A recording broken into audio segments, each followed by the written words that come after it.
Welcome, everyone, to a deep dive. We're looking today at a really urgent and pretty complex global situation. We're going to try and cut through some of the noise around the escalating conflict between Israel and Iran.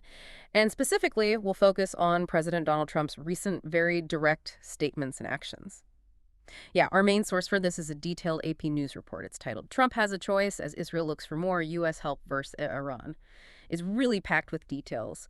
So our mission today is, pull out the key insights, give you the content that you need, and help you understand what's really going on without getting totally lost in the headlines. Okay, so let's just jump right in. What's the immediate picture here?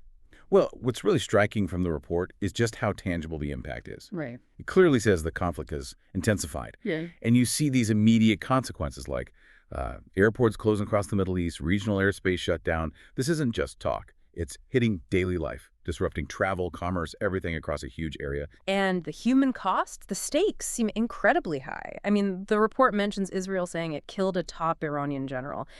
If that holds up, that's a huge step up. Plus, you've got foreign governments scrambling to get their people out, nationals stranded in Iran and Israel.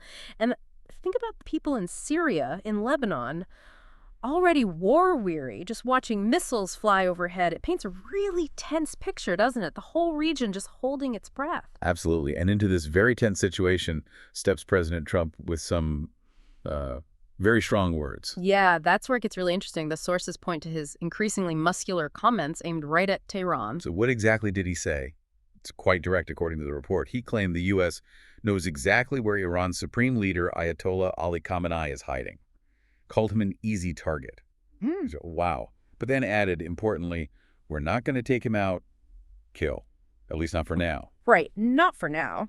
And it wasn't just that. He apparently urged Iran's unconditional surrender. That's unambiguous language. And warned them, but we don't want missiles shot at civilians or American soldiers. Our patience is wearing thin. He even touted complete control of the skies over Tehran. And the direct warning to civilians. That was something else. The article notes Trump urged Tehran's 9.5 million residents to immediately evacuate Tehran. He later clarified, telling reporters, I just want people to be safe, but still telling millions to evacuate their capital city. That's a major statement. So you have these really intense public warnings, but what about actions? The source mentions a significant move related to the G7 summit. Yeah, that's right. President Trump apparently abruptly left the Group of Seven summit Monday, departing a day early. That definitely caught people's attention. So why leave early? What was the connection? Well, according to the report, it wasn't just a minor schedule change. He cut it short specifically to get back to Washington for urgent talks with his national security team because the conflict was intensifying so rapidly. This meant he actually skipped meetings scheduled for Tuesday, meetings that were supposed to cover the war in Ukraine and global trade. So this Israel-Iran situation basically jumped to the very top of the agenda, pushing aside other major global issues. It certainly seems that way. It underscores just how critical the White House viewed the situation at that moment. Interesting side note, the report mentions French President Macron apparently saw Trump's early departure as entirely positive, somehow linking it to de-escalation. Different perspectives, I guess. Different reads on the same event, for sure. Yeah. But beyond the public stage, the report also gives us a glimpse behind the curtain at some key decisions. Like what? Well, citing a U.S. official, the report states that President Trump actually rejected a plan presented by Israel to kill Ayatollah Khamenei. He rejected it. Despite the tough talk about Khamenei being an easy target, why?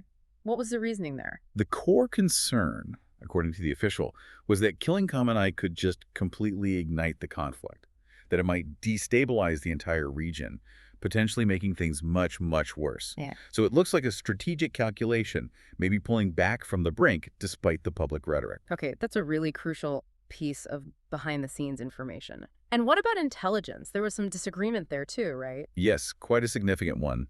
The report notes Trump publicly dismissed congressional testimony from his own Director of National Intelligence, Tulsi Gabbard. Back in March, she testified that U.S. spy agencies, the consensus view, was that Iran was not actively building a nuclear weapon at that time. And Trump's reaction. Very blunt. The quote is, I don't care what she said. I think they were very close to having it.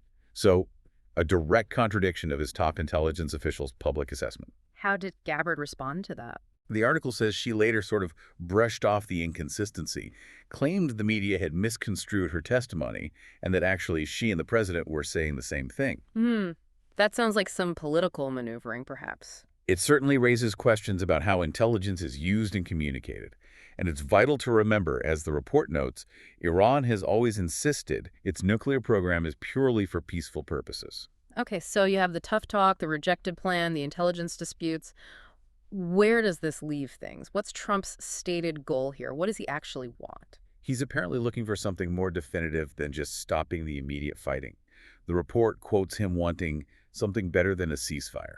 Specifically, an end, a real end, not a ceasefire, an end. And a key part of that end is Iran completely giving up its nuclear program. A real end. But how does he see that happening? Is he open to talks? Well, there's some mixed messaging there. He expressed frustration, saying things like, they should have done the deal. I told them, do the deal. So I don't know. I'm not too much in the mood to negotiate. Hmm. But interestingly, the report says he wasn't ruling out a diplomatic option entirely. He even mentioned possibly sending Vice President J.D. Vance and Special Envoy Steve Witkoff to meet with the Iranians. So keeping the door slightly ajar for diplomacy, maybe? Even while sounding reluctant? Exactly. It reflects that tension between the hardline stance and, the potential need for some kind of negotiated outcome eventually. And meanwhile, the U.S. is positioning itself militarily. Yes, the report states Trump has been gradually building the public case for a more direct American role. And backing that up, the U.S. has repositioned warships and military aircraft in the region, basically getting assets in place to respond if needed. Which brings us to Israel's position. What does the report say they want or need right now? After about 5 days of missile strikes at the time of the report, Israel apparently felt it had done considerable damage to Iran. But they believe, with just a little more help from the U.S., they could potentially deal a permanent blow to Tehran's nuclear program. Prime Minister Netanyahu's goal, as stated, is to keep up the bombardment until Iran's nuclear program and their ballistic missiles are destroyed. But there's a major obstacle for them, isn't there? Something they can't handle alone. That's right. The report specifically points to Iran's Fordo uranium enrichment facility. This is the one famously built deep inside a mountain. Israel hasn't been able to destroy it. To do that, they'd likely need the American GBU-57 massive ordnance penetrator, that huge bunker-busting bomb, and the B-2 stealth bomber needed to deliver it. Israel doesn't have either of those. So if the goal is to completely eliminate Iran's nuclear program, including hardened sites like Fordo, that seems to imply needing direct U.S. involvement with its most powerful conventional weapons. Precisely. And the report explicitly notes that getting the U.S. involved at that level, providing those kinds of weapons, or even carrying out the strike, carries enormous political risk for Trump. Yeah, you can see why. And despite Israel's offensive capabilities, Iran is still managing to strike back. Yes, the report acknowledges that. Some Iranian retaliatory strikes are apparently getting through and having deadly impact. Even though Israel's defenses, like Iron Dome, are largely holding up, it's definitely not a one-sided exchange. Okay, one last really interesting angle from the report, the politics back home, within Trump's own supporters. Right, this is fascinating. The president reportedly bristled when he was asked about some prominent figures in his base, the MAGA faithful. People like Tucker Carlson, Marjorie Taylor Greene, Charlie Kirk. What were they saying that caused that reaction? They've apparently been suggesting that getting the U.S. more deeply involved in this conflict would be a kind of betrayal. A betrayal of supporters who liked his earlier promises to end America's involvement in expensive, endless wars. That's a key tension, isn't it? Because the report notes he ran on ending the wars in Gaza and Ukraine quickly, but hasn't really found a clear path to do that. Exactly. It highlights a potential conflict within his own base about foreign intervention. And Trump pushed back directly. Oh, yeah. He went on social media, specifically targeting Carlson, writing something like, "Somebody please explain to Cookie Tucker Carlson that Iran cannot have a nuclear weapon." Caps and all. So, drawing a hard line there. But others in his circle are defending him. Yes, Vice President J.D. Vance stepped in, also on X. Said he wanted to address a lot of crazy stuff on social media. Vance argued Trump has been consistent, Iran can't have uranium enrichment, and that resolution would come either the easy way or the other way, implying force is an option. And then you have the other side of the argument within his supporters, too. Right.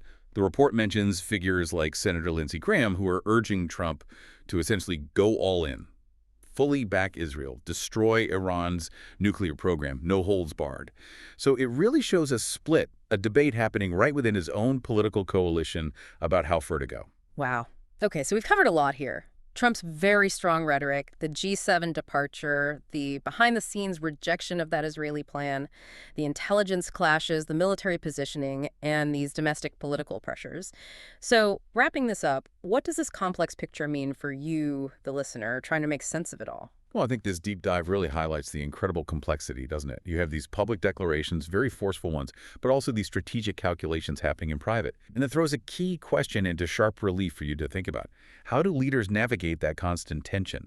The tension between wanting a definitive end to a problem, like Iran's nuclear program, and the massive risks involved in escalating to achieve it, especially in such a volatile part of the world. That balancing act. Exactly. It's a critical balance, constantly being reassessed, and the choices made have potentially huge consequences, not just for the region, but really for global stability. It's a story that is definitely still unfolding.